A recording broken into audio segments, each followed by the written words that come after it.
السلام علیکم ورحمۃ اللہ نحمدہ ونصلی علی رسولہ الکریم اما بعد فاعوذ باللہ من الشیطان الرجیم بسم اللہ الرحمن الرحیم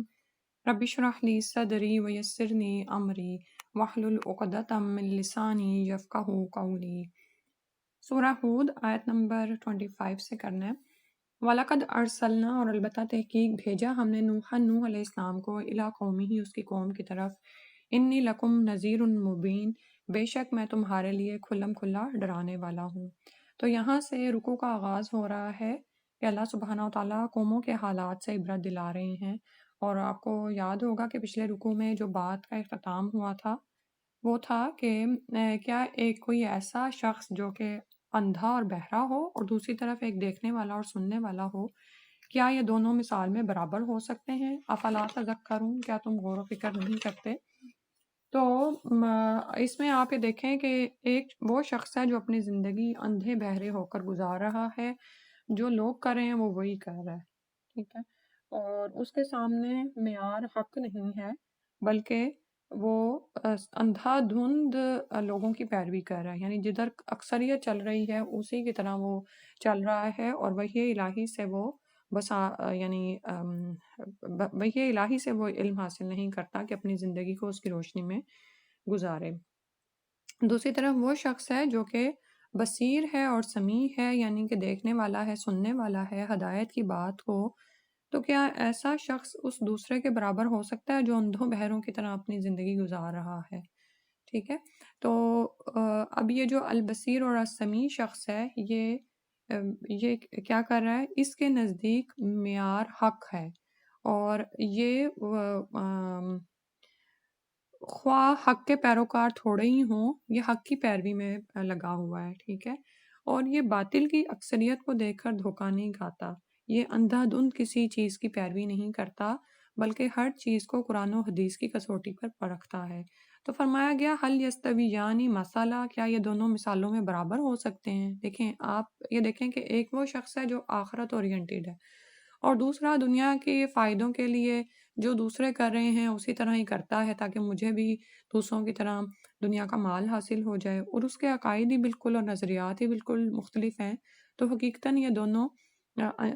کیسے برابر ہو سکتے ہیں؟ اور دنیا میں بھی برابر نہیں ہے تو ان کا انجام بھی برابر نہیں ہو سکتا۔ تو فرمایا کہ افلا تذکرون، کیا تم ان چیزوں میں غور و فکر نہیں کرتے؟ اور اب اسی بات کو سمجھایا گیا مثالوں کے ذریعے کہ اللہ سبحانہ و تعالیٰ نے نوح علیہ السلام کو بھیجا ان کی قوم کی طرف۔ نوح علیہ السلام نے اپنی قوم کو فرمایا کہ میں تمہارے لیے کھلم کھلا ڈرانے والا ہوں، یعنی میں تمہیں خبردار کرنے والا ہوں کہ کن باتوں اور کاموں کے ارتکاب سے تم پر عذاب کا اندیشہ ہے، اور اس عذاب سے کیسے بچا جا سکتا ہے، ٹھیک ہے، یعنی وہ کیا ذرائع اختیار کیے جائیں کہ عذاب سے بچا جا سکے۔ جیسے کہ ہم جانتے ہیں کہ نوح علیہ السلام کی قوم اپنے 5 فوت شدہ بزرگوں کے مجسموں کی پجاری تھی، یعنی ود، سوا، یغوث، یعوق اور نصر کے مجسموں کو یہ پوجتے تھے۔ اس کی تفصیل پیچھے سورہ الاعراف میں بھی گزری ہے، آگے بھی انشاءاللہ سورہ نوح میں بھی یہ ذکر آئے گا۔ تو نوح علیہ السلام نے قوم کو فرمایا کہ میں تمہیں کھلم کھلا ڈرانے والا ہوں، یعنی عذاب کے دن سے، اس کے آنے سے پہلے پہلے اپنی زندگی کو سنوار لو تاکہ تم آخرت میں اچھا فائدہ اٹھاؤ۔ اور ان کو سب سے پہلی جو دعوت دی وہ تھی توحید کی، اللہ تعبدوا الا اللہ، کہ نہیں تم عبادت کرو مگر اللہ کی، انی اخاف، بے شک میں ڈرتا ہوں، علیکم تم پر، عذاب یوم علیم، ایک دکھ دینے والے عذاب سے، یعنی المناک دن سے مراد وہی قیامت کا دن بھی ہے، اور وہ دن بھی جب طوفان نوح آیا تھا، ٹھیک ہے، یعنی اس طوفان کے، یعنی اللہ کی طرف سے زمین پر عذاب آنے سے پہلے ہی اپنی زندگیوں کو سنوار لو اور ہدایت کی طرف آ جاؤ، یہ جس شرک میں تم پڑے ہوئے ہو اس سے نکل آؤ۔ پھر اس کے بعد فرمایا ہوا کیا کہ جب نوح علیہ السلام نے یہ پیغام اپنی قوم کو دیا، اور اس پیغام میں آپ یہ دیکھیں کہ سب سے پہلے توحید کا پیغام دیا جا رہا ہے، اور اس کے ساتھ ساتھ اگر ہم تھوڑے سے اس کے عمل کے پوائنٹ پر بھی بات کرتے چلے جائیں کہ جب آپ بھی بحیثیت داعی پیغام لوگوں کی طرف لے کر جائیں تو پہلا پیغام توحید کا ہی ہے۔ جب توحید آ جائے گی نا انسانوں کے اندر، جب اللہ کی عظمت، قدرت، معرفت آ جائے گی اور انسان اللہ کا حق پہچان جائے گا، اپنی دنیا کے مقصد کو جان جائے گا، تو پھر کیا ہوگا؟ پھر باقی احکامات پر عمل اس کے لیے آسان ہو جائے گا، اس کے اندر خود شوق پیدا ہو جائے گا کہ وہ اپنی زندگی کو اللہ کی اطاعت میں گزارے، کیونکہ تعبدو کیا ہے؟ عبادت دراصل کیا ہے؟ بندگی ہے نا اپنے رب کی، اپنے مالک کی۔ تو بندہ کون ہوتا ہے؟ غلام ہوتا ہے، تو غلام اپنے مالک کی مرضی کے علاوہ کچھ نہیں کرتا، اس کو ہر وقت اپنے مالک کی مرضی ہی مطلوب ہوتی ہے، ٹھیک ہے؟ تو اب جن لوگوں نے ان بات کو نہیں مانا، فقال الملأ الذین کفروا، تو کہنے لگے ملا یعنی سردار، ملا کا مطلب ہوتا ہے نا وہ جن کو دیکھ کر روب سے کوئی بھر جائے، ٹھیک ہے؟ تو کہنے لگے سردار، الذین کفروا من قومہ، اس کی قوم کے وہ لوگ جنہوں نے کفر کیا تھا، یعنی کافر سردار کہنے لگے ما نراکا، نہیں ہم دیکھتے، الا بشرا، مگر ایک انسان ہی، مثلنا ہمارے ہی جیسا، وما نراکا، اور نہیں ہم تجھ کو دیکھتے، اتباکا کے پیروی کی ہے تیری، الا الذین، مگر انہی لوگوں نے، ہم اراذلنا، جو کہ ذلیل ہیں ہمیں، بادی الرائے، یعنی بادی و نظر میں وہ ہمیں رذیل معلوم ہوتے ہیں،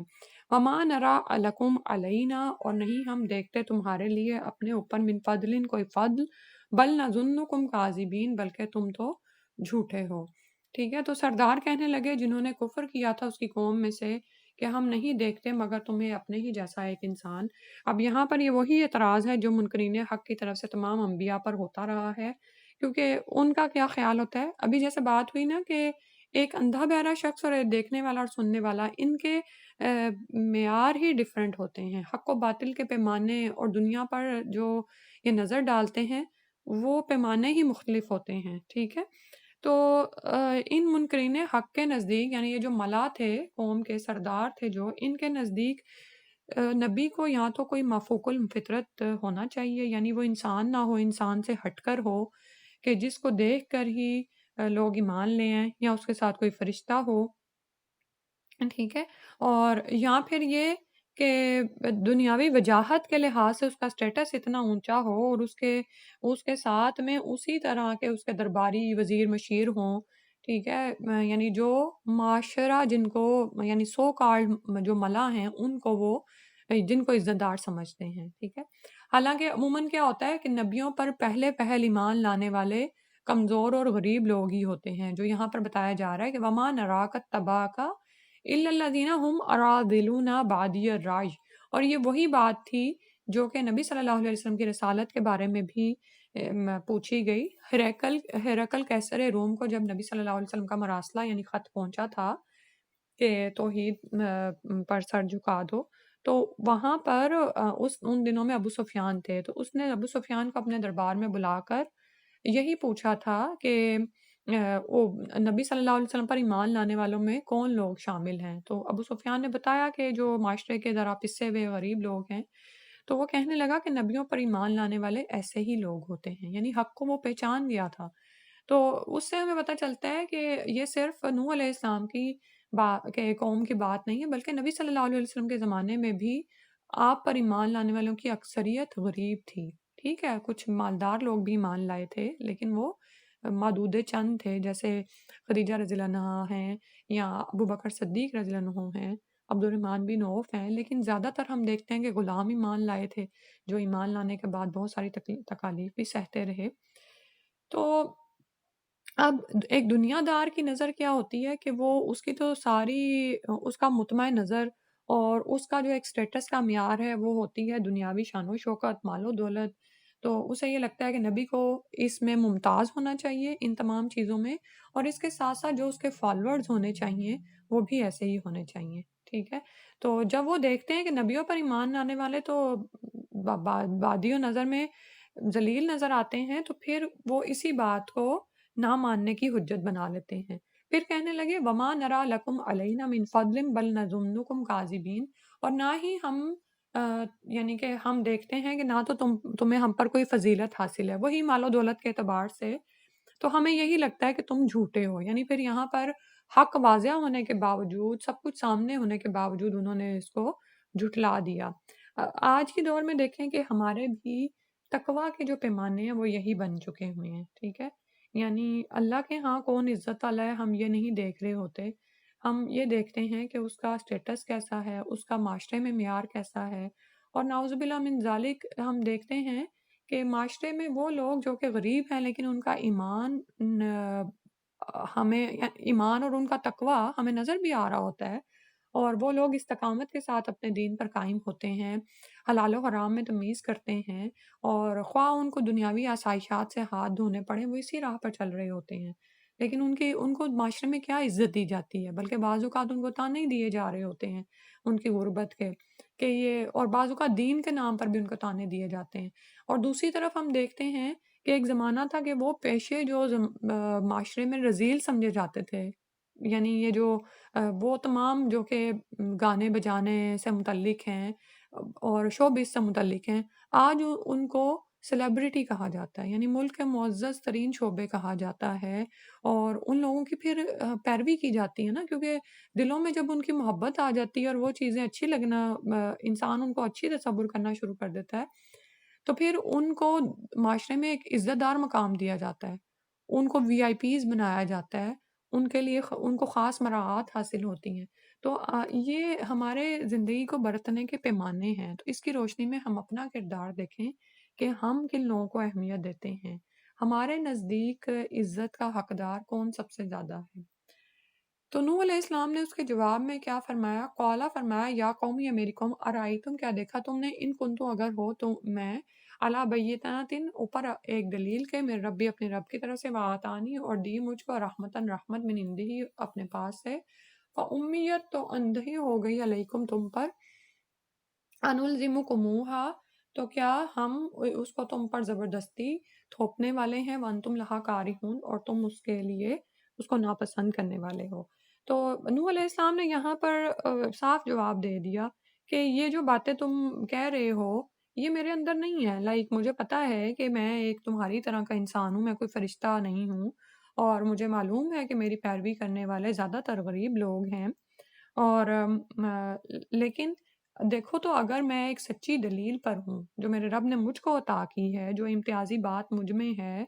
کیونکہ تمہارے نزدیک امتیاز کا معیار ایک الگ ہے اور میرے نزدیک دوسرا ہے۔ میں اللہ کے سوا کسی کی عبادت نہیں کرتا، ہمیشہ حق بات کہتا ہوں اور اسی کی طرف دعوت دیتا ہوں۔ ان کنتو علی بینۃ من ربی، اور اپنے رب کی طرف سے اس واضح دلیل پر ہوں، اور لوگوں کے ساتھ بھی میرا اچھا سلوک ہے کہ میں لوگوں کا ہمدرد ہوں، کسی کو دکھ نہیں پہنچاتا، دغا فریب نہیں کرتا۔ تو وہ آتانی رحمت من عندہ، تو اللہ تعالیٰ نے مجھے نبوت عطا کر کے اپنی رحمت سے بھی نوازا ہے۔ فَأُمِّيَتْ عَلَيْكُمْ، تو یہ بات تم پر پوشیدہ کر دی گئی، تمہیں یہ بات نظر نہیں آ رہی، میری اور تمہاری زندگی میں زمین آسمان کا فرق ہے، ہمارے معیارات میں فرق ہے، تو کیا میں تمہیں یہ مانڈ دوں، انلزمکموہا، میں یہ دین تم پر لازم کر دوں، اور جبکہ تم اس کو انتم لہا کارہون، تم اس کو ناپسند کرنے والے ہو۔ وَيَا قَوْمِ، اور اے میری قوم، لا اسألکم، نہیں میں تم سے مانگتا، علیہ اس پر، اجرن، کوئی اجر، مالا، کوئی مال، ان اجریہ، نہیں ہے میرا اجر، الا مگر، علی اللہ، اوپر اللہ کے، وما انا بطارد الذین آمنوا، اور نہیں ہوں میں دور ہٹانے والا ان لوگوں کو جو ایمان لے آئے ہیں، یعنی انہیں اپنے ہاتھ سے نہیں نکال سکتا، انہم ملاقو ربہم، بے شک وہ اپنے رب سے ملاقات کرنے والے ہیں، ولیکنی، لیکن میں دیکھتا ہوں، اراکم، تم کو، قومن تجہلون، کہ تم جہالت برت رہے ہو، ٹھیک ہے۔ تو نوح علیہ السلام نے ان کو ساتھ میں یہ بھی فرمایا کہ دیکھو، میں تم سے، نہ تو میں تمہارا تنخواہ دار ہوں، نہ تم سے میں کسی معاوضے کا مطالبہ کر رہا ہوں، تمہیں یہ نظر نہیں آتا کہ میں تو خیر خواہی میں کر رہا ہوں، اور یہ اللہ کی طرف سے مجھ پر یہ بات اسائن کی گئی ہے، اور میں اسی کو جواب دے ہوں، میرا اجر بھی اسی کے ذمے ہے، اور میں ان مومنین کو اپنے سے دور ہٹانے والا نہیں ہوں جو توحید کی پکار پر لبیک کہہ چکے ہیں، جن کا عقیدہ بدل گیا ہے، اور وہ کیا یقین رکھتے ہیں کہ بے شک وہ اپنے رب سے ملاقات کرنے والے ہیں۔ اور دوسری طرف تم لوگوں کا حال ہے، وَلَٰكِنِّي أَرَاكُمْ قَوْمًا تَجْهَلُونَ، کہ تم جہالت برت رہے ہو۔ اب جہالت کیسی تھی ان کے اندر؟ علم کا نہ ہونا، یا پھر یہ کہ کسی چیز کا کسی کام کو اس کے طریقے سے ہٹ کر انجام دینا، یعنی جو طریقہ اللہ کو محبوب ہے اس کے علاوہ تم یہ کر رہے ہو، تو تم لوگ جہالت کی باتیں کر رہے ہو۔ اور بات وہی ہے کہ وہ لوگ، وہ مومنین جنہوں نے حق کو حق سمجھ کر قبول کر لیا ہے، یہ لوگ اللہ سے ڈرنے والے ہیں، تمہاری طرح سرکش اور ہٹ دھرم نہیں، اور اللہ کے ہاں بھی وہی معزز ہے جو ایماندار اور پرہیزگار ہو، ذات کا اونچا نیچا ہونا کوئی فائدہ نہیں دیتا۔ تو پھر فرمایا، وَيَا قَوْمِ، اور اے میری قوم، مَن يَنصُرُنِي مِنَ اللَّهِ، کون میری مدد کرے گا اللہ کے مقابل، ان ترکتہم، اگر میں ان کو خود سے دور ہٹا دوں، یعنی ان غریب مومنین کو اگر میں اپنے سے دور ہٹا دوں تو مجھے اللہ کی پکڑ سے کون بچائے گا؟ افلا تذکرون، کیا تم غور و فکر نہیں کرتے؟ یعنی اگر تمہارے کہنے پر میں ان کو، جو کہ اللہ کے ہاں معزز اور پرہیزگار ہیں اور میری نظر میں بھی ہیں، تو پھر اگر میں تمہارے کہنے پر ان کو دور ہٹا دوں تو پھر ان اولیاء کو اپنے سے دور ہٹانے سے تو اللہ میری جب پکڑ کرے تو کون مجھے اللہ کی پکڑ سے بچانے والا ہے؟ تم ان باتوں میں غور و فکر نہیں کرتے، ٹھیک ہے؟ تو اب یہاں سے کیا پتا چل رہا ہے کہ اگر کوئی شخص ایمان والا ہے لیکن وہ معاشرے کے سو کالڈ معیارات پہ پورا نہیں اترتا، یعنی اس کے پاس ویسے ایٹیکیٹس نہیں ہے، یا ظاہری شان و شوکت نہیں ہے، یا اس کا لباس اس کے لباس میں پیبند لگے ہوئے ہیں، اور وہ ہماری آنکھوں میں ہمیں نہیں جچتا، تو ہمیں اس کے خلاف کوئی بھی قدم اٹھانے سے پہلے یہ سوچنا چاہیے کہ اگر وہ اللہ کا ولی ہوا، اگر وہ ایمان اور تقوی میں بلند مقام پر ہے، اللہ کی نظر میں وہ محبوب ہے، تو ہم کیسے اللہ کی پکڑ سے بچ سکتے ہیں؟ اور کتنی دفعہ ایسا ہوتا ہے نا کہ کسی شخص کو انسان غریب سمجھ کر اور اس کو یعنی کہ حقیر گردان کر ٹھکراتا ہے، ٹھیک ہے، اور اللہ کے ہاں سے پھر دنیا میں ہی بدلہ پا لیتا ہے، نعوذ باللہ من ذالک۔ تو یہاں پر یہی فرمایا جا رہا ہے، اور نوح علیہ السلام کے کردار سے ہمیں یہی بات سمجھ آ رہی ہے کہ جو ایمان لا کر دین پر استقامت اختیار کرے وہ اللہ کی نظر میں معزز ہوتا ہے، اور ہماری نظروں میں بھی وہی معزز ہونا چاہیے۔ اور وہ چیزیں جو اللہ کو ناپسند ہیں، جن کو لوگ پکڑے ہوئے ہیں اور معاشرہ ان کو عزت دار گردانتا ہے، حالانکہ وہ اللہ کی نظر میں عزت دار نہیں ہیں، اللہ کی نظر میں ان کے کام یعنی کہ پسندیدہ نہیں ہیں، تو ہماری نظر میں بھی وہ عزت دار نہیں ہونے چاہیے، ٹھیک ہے؟ ہمارا بھی ان سے ایک الگ سے سلوک ہونا چاہیے۔ یعنی میں یہ نہیں کہہ رہی کہ ہم ان کو اگر ہم اسلامی معاشرے میں رہتے ہیں اور اس طرح کے دو گروپس ہمارے سامنے تو ہم ان کو کافر ڈکلیئر کریں، نہیں، لیکن ہماری دلی محبت کس کے ساتھ ہے اور ہمارے پیمانے کیا ہیں عزت کے، یہ ہم سب کو دیکھنا چاہیے، کیونکہ فرمایا افلا تذکرون، کیا تم غور و فکر نہیں کرتے، غور نہیں کرتے؟ پھر اس کے بعد فرمایا ولا اقول لکم، اور نہ ہی میں کہتا ہوں تمہارے لیے عندی، میرے پاس خزائن اللہ، اللہ کے خزانے ہیں، ولا عالم الغیبہ، اور نہ ہی میں غیب جانتا ہوں، ولا اقول انی ملک، اور نہ میں یہ کہتا ہوں کہ میں فرشتہ ہوں، ولا اقول، اور نہ میں کہتا ہوں للذین، واسطے ان لوگوں کے تزدری اعینکم، کہ جن کو حقیر سمجھتی ہیں تمہاری آنکھیں، لن یؤتیہم اللہ خیرا، کہ ہرگز نہیں دے گا اللہ ان کو کوئی بھلائی، اللہ عالم بما فی انفسہم، اللہ خوب جانتا ہے جو ان کے نفسوں میں ہے، انی، بے شک میں، اذا لمن الظالمین، تبھی ظالموں میں سے ہوں گا۔ اب یہاں پر جو جس طرح کی باتیں وہ نوح علیہ السلام سے توقع کیے ہوئے تھے، ان سب کا جو ہے نوح علیہ السلام نے رد کر دیا ہے، ٹھیک ہے؟ اور انہوں نے یہ نہیں کہا کہ نہیں، ہاں ہاں میں جو تم معجزات مانگ رہے ہو میں اسی کے مطابق ہوں یا کرتا ہوں، بلکہ انہوں نے کہہ دیا کہ میرے پاس کوئی اللہ کے خزانے نہیں ہیں، میں غیب کا علم نہیں جانتا۔ غیب کا علم نبیوں کے پاس بھی اتنا ہی ہوتا ہے جتنا اللہ تعالیٰ ان کو بتاتے ہیں، یعنی جنت دوزخ کا علم یا فرشتوں کا اور جو بھی جو باتیں ہیں۔ لیکن اس کے علاوہ اگر کوئی یہ چاہے کہ جیسے پیچھے آیا ہے کہ اقول لکم عندی خزائن اللہ، میں نہیں کہتا، لا اقول لکم عندی خزائن اللہ، کہ میرے پاس اللہ کے خزانے ہیں، یعنی اگر یہ اس طرح کے معجزے مانگتے کہ مٹی سونا ہو جائے تو نبی کے پاس یہ نہیں ہے، یا پھر یہ پوچھتے کہ اچھا فلاں چوری کس نے کی ہے اور فلاں کام کب ہوگا، تو اس طرح کا غیب کا علم نبیوں کے پاس نہیں ہوتا، الا یہ کہ اللہ سبحانہ تعالیٰ ان کو بتائیں۔ اور پھر انہوں نے کہا ولا اقول انی ملک، اور نہ ہی میں یہ کہتا ہوں کہ میں فرشتہ ہوں، اور نہ میں کہتا ہوں ان لوگوں کے لیے جو کہ جن کو تم حقیر سمجھتے ہو، یعنی وہ غریب مومنین جو ایمان لا کر میرے ساتھی بن چکے ہیں، جن کو تمہاری آنکھیں یعنی جو سو کارڈ معیارات تم نے بنائے ہوئے ہیں معاشرے میں عزت دار شخص کے لیے، اس کے مطابق یہ شخص تمہاری نظروں میں حقیر ہیں، اور تم یہ سمجھتے ہو کہ اللہ تعالیٰ ان کو کبھی کوئی بھلائی نہیں دے گا، تو میں تو نہیں ایسی بات کہتا، ٹھیک ہے؟ اللہ عالم بما فی انفسہم، اللہ تعالیٰ جانتا ہے کہ ان کے نفسوں میں کیا ہے، وہ کیسا تقوی رکھتے ہیں، اور اللہ تعالیٰ ہی ان کو حکمت اور علم و حکمت اور دوسری بھلائیوں سے نوازنے والا ہے، لیکن میں کوئی دعویٰ نہیں کرتا کہ میں غیب کی باتیں نہیں جانتا، ٹھیک ہے؟ انی ذل من الظالمین، اور اگر میں ایسا کروں تو یقیناً میں ظالموں میں سے ہوں گا، جب بھی میں ظالموں میں سے ہوں گا، ٹھیک ہے؟ تو اب یہاں پر ہمیں یہ بھی پتہ چل رہا ہے کہ جو لوگ مان جانے والے ہوتے ہیں نا،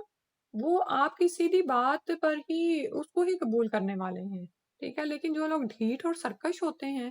اور وہ دین میں کجی نکالتے ہیں، آپ سے طرح طرح کی باتوں کے مطالبے کرتے ہیں، تو ان کے مطالبات پر پورا اترنے کے لیے ہمیں دین کو نہیں بدلنا، نہ ہمیں ان سے کوئی جھوٹ کہنا ہے۔ جو باتیں سچی ہیں وہ سامنے رکھ دیں، جس کو اللہ تعالیٰ ہدایت کی توفیق دے گا وہ ایمان لے آئے گا، اور جس کو اللہ کی طرف سے یہ توفیق نہ ہوئی تو ہمارے دین کو بدل کر پریزنٹ کرنے سے کوئی فرق نہیں پڑے گا، بلکہ ہم ہی اس وقت جو ہیں وہ ظالموں میں سے ہوں گے۔ یہ بات بڑی ضروری ہے، کیونکہ بعض اوقات ہم اپنے پیاروں کی محبت میں یا اپنی دوستیوں کی محبت میں کیا کرتے ہیں کہ دین کی کچھ چیزیں ہم کمپرومائز کر لیتے ہیں، ٹھیک ہے، اور ہم سوچتے ہیں کہ ہو سکتا ہے میرا ایسا کرنے سے میرا دوست یا میرا رشتہ دار دین پر آ جائے، تو جب وہ ایک دفعہ آ جائے گا تو پھر ہم بھی ٹھیک ہو جائیں گے۔ نہیں، ہرگز نہیں، دین کو نہیں بدلا جا سکتا کسی کی بھی خواہش اور مرضی کے لیے۔ تو ہمیں اس پر استقامت دکھانی ہے، یہ کیونکہ یہی تو ہمارے ایمان کی نشانی ہے کہ جس پر ہم ایمان لے آئے اسی کی طرف لوگوں کو بلا رہے ہیں، اور یہی ہمیں انبیاء کی زندگی میں نظر آتا ہے۔ پھر اس کے بعد فرمایا قالو، وہ کہنے لگے یا نوحو، اے نوح علیہ السلام، قد جادلتنا، تحقیق تو نے جھگڑا کیا ہم سے، فاکثرت جدالنا، تو نے جھگڑا کیا ہم سے بہت زیادہ، فاتنا، تو لے آ، بما تعیدنا، جس کی تو ہمیں دھمکی دیتا ہے، ان کنت من الصادقین، اگر تو سچوں میں سے ہے۔ اب ان کا حال کیا تھا کہ نوح علیہ السلام نے ان کو تقریباً 950 سال خوب سمجھایا، مختلف طریقوں سے سمجھانے کی کوشش کی، دن رات ایک کر دیا، لیکن ان لوگوں نے نوح علیہ السلام کو وہی جواب دیا جو عموماً دلائل سے عاجز آ کر لوگ دیا کرتے ہیں، کہ کہنے لگے کہ نو تو ہم سے بہت جھگڑا کر چکا، بڑا جدال ہو چکا، اور آپ یہ دیکھیں کہ جدال کا جواب ان کے پاس کوئی دلیلوں سے نہیں تھا، تو پھر کہنے لگے اچھا ٹھیک ہے، فَأْتِنَا بِمَا تَعِدُنَا إِن كُنتَ مِنَ الصَّادِقِينَ، اگر تم یہ کہتے ہو کہ تمہاری بات نہ ماننے سے ہم پر عذاب آئے گا تو ٹھیک ہے، عذاب لے آؤ اگر تم سچوں میں سے ہو۔ یعنی یہاں پر ان کی ضد اور ہٹ دھرمی کی انتہا دکھائی گئی ہے کہ وہ اپنے لیے نقصان کی راہ کا انتخاب کر رہے ہیں اور اس پر کتنے فرم ہیں۔ قَالَ إِنَّمَا يَأْتِيكُم بِهِ اللَّهُ إِن شَاءَ وَمَا أَنتُم بِمُعْجِزِينَ، فرمایا نوح علیہ السلام نے انما، صرف تو، یعنی ضرور ایسا ہوگا، یأتیکم، یعنی بے شک لائے گا تم پر، بھی ساتھ اس کو، اللہ، اللہ ہی، یعنی اللہ ہی لائے گا اس کو تم پر، انشاء، اگر وہ چاہے گا، اگر اس کی مشیت ہوگی، یعنی میرے پاس اس کا بھی اختیار نہیں ہے، وما انتم بمعجزین، اور تم عاجز کرنے والے نہیں ہو۔ تو اب یہاں پر نوح علیہ السلام نے ان کو فرمایا کہ اللہ ہی ہے جو اس کو لانے والا ہے اگر وہ چاہے، اور تم اس کو عاجز کرنے والے نہیں ہو، یعنی جب ایک دفعہ اللہ کی طرف سے پکڑ آئے گی تو پھر وہ تم اس سے بچ کر نہیں جا سکو گے کہیں۔ پھر اس کے بعد فرمایا وَلَا يَنفَعُكُمْ، اور نہیں تم کو نفع دے گی، نصحی، میری نصیحت، ان اردت، اگر میں ارادہ کروں، ان انصح لکم، کہ میں نصیحت کروں تم کو، ان کان اللہ، اگر ہے اللہ، یرید، چاہے، این یغویکم، کہ وہ گمراہ کر دے تم کو، ہوا ربکم، وہ تمہارا رب ہے، وَإِلَیہِ ترجعون، اور اسی کی طرف تم لوٹائے جاؤ گے۔ اب یہاں پر نوح علیہ السلام نے ایک اور بات کو واضح کر دیا کہ تمہاری سرکشی اور ہٹ دھرمی سے کیا لگ رہا ہے کہ میری نصیحت تو تمہیں فائدہ نہ دے، ٹھیک ہے، ظاہر نوح علیہ السلام جتنے عرصے سے ان کو تبلیغ کر رہے تھے، اگر اللہ تعالیٰ چاہتے ہیں کہ تم کو گمراہ کر دیں، ٹھیک ہے، اب کیونکہ اب یہ نہیں کہ اللہ سبحانہ تعالیٰ ظالم ہے اور وہ چاہتے تھے کہ یہ گمراہ ہوں، بلکہ ان کی سرکشی اور بغاوت اس حد کو پہنچ گئی تھی کہ تباہی کے سوا اب ان کا کیا انجام ہو سکتا تھا۔ ہوا ربکم، وہ تمہارا رب ہے، وہ تمہارے حالات خوب جانتا ہے، اب تو تمہارے ضمیر بالکل مردہ ہو چکے ہیں، حق کی کوئی بات تمہارے اندر نہیں جاتی، تو اب ہلاکت کے سوا کیا چارہ رہ گیا ہے۔ انکان اللہ یرید ان یغویکم، اور پھر آخر میں پھر جو ہے وہ انذار ہے ایک طرح سے، وَإِلَیہِ ترجعون، اور تم اسی کی طرف لوٹائے جاؤ گے، یعنی عذاب آئے گا اور پھر معاملہ یہیں تک نہیں رہے گا، بلکہ آخرت میں بھی تمہیں اللہ کے ہاں حاضر ہونا ہوگا، اور وہاں پر پھر ہمیشہ کی تباہی تمہارا مقدر ہوگی۔ ام یقولون، یا وہ کہتے ہیں، افطراہو، کہ اس نے گھڑ لیا ہے اس کو، کل کہہ دیجئے، ان افتریتہو، اگر گھڑ لیا ہے میں نے اس کو، فعلیہ، تو مجھی پر اجرامی، میرا گناہ ہے، وانا بریء مما تجرمون، اور میں بری و ذمہ ہوں اس سے جو تم جرم کرتے ہو۔ اب یہاں تک نوح علیہ السلام کے حالات بیان کیے گئے، اور جو کچھ نوح علیہ السلام نے ان سے کہا اور نوح علیہ السلام کی قوم نے نوح علیہ السلام سے کہا وہ فرمائے گئے، تو یہ بہت سارے حالات ویسے ہی تھے جیسے نبی صلی اللہ علیہ وسلم کو پیش آ رہے تھے مشرکین مکہ کی طرف سے۔ تو قریش مکہ کو یہ شبہ ہوا کہ یہ تو وہی حالات ہیں اور سوال و جواب ہیں جو نوح علیہ السلام کا نام لے کر ہمارے سامنے پیش کیے جا رہے ہیں۔ تو انہوں نے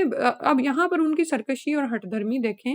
کہ بجائے وہ نوح علیہ السلام کے واقعے سے سبق لیتے اور یہ جان جاتے کہ اگر وہ بھی وہی روش اختیار کریں گے جو نوح علیہ السلام کی قوم نے اختیار کی تھی تو ان پر بھی عذاب آ سکتا ہے، تو لیکن نہیں، انہوں نے اپنی ہٹ دھرمی کی حد کیا کی، کہنے لگے ام یقولون افترا، یا وہ کہتے ہیں کہ اس نے گھڑ لیا ہے اس کو، یعنی نبی صلی اللہ علیہ وسلم پر ایک اور الزام لگایا کہ یہ باتیں تو خود ہی گھڑ کر ہمارے سامنے پیش کر رہا ہے۔ اللہ تعالیٰ نے فرمایا ان سے کہہ دو کہ اگر میں نے اس کو گھڑا ہے تو میرے ہی ذمے ہے اس کا جرم، اور میں بریء ذمہ ہوں اس سے جو تم جرم کر رہے ہو، یعنی جو تم اب کر رہے ہو میں اس سے بریء ذمہ ہوں، تم اللہ کے ہاں اس کا بدلہ پاؤ گے، اور جو میں کر رہا ہوں میں اس کے لیے ذمہ دار ہوں، نگران ہوں، ٹھیک ہے۔ اب یہاں پر ہمیں یہ پتہ چلتا ہے کہ آپ یہ دیکھیں کہ جو جن کے ضمیر مردہ ہو چکے ہوتے ہیں نا، یا جو ہر بات میں کیڑے نکالنے کے عادی بن چکے ہوتے ہیں، چاہے بات ان کو سمجھ آ چکی ہو کہ حق بات ہے، تو پھر کیا ہوتا ہے کہ وہ ہر چیز کا منفی پہلو ہی دیکھتے ہیں، ٹھیک ہے۔ اور اسی سے ہمیں بھی یہ سبق سیکھنا چاہیے کہ آپ یہ دیکھیں کہ ایمان والوں کا حال تو یہ ہوتا ہے کہ ہر نئی آیت کے اترنے پر ان کا ایمان بڑھ جاتا ہے، لیکن ایسے لوگوں کا حال کیا ہے کہ جب بھی کوئی نئی آیت اترتی ہے، جب بھی ان کو کوئی واقعہ سنایا جائے تو وہ اس میں مزید کوئی نہ کوئی منفی رویہ، منفی پہلو نکال کر اس کو جھٹلاتے ہیں یا کوئی نہ کوئی مزید الزام لگا دیتے ہیں۔ اللہ سبحانہ تعالیٰ سمجھنے کی اور اس کے مطابق عمل کرنے کی توفیق عطا فرما دے، آمین۔ انہی آیات کی تلاوت سن لیتے ہیں۔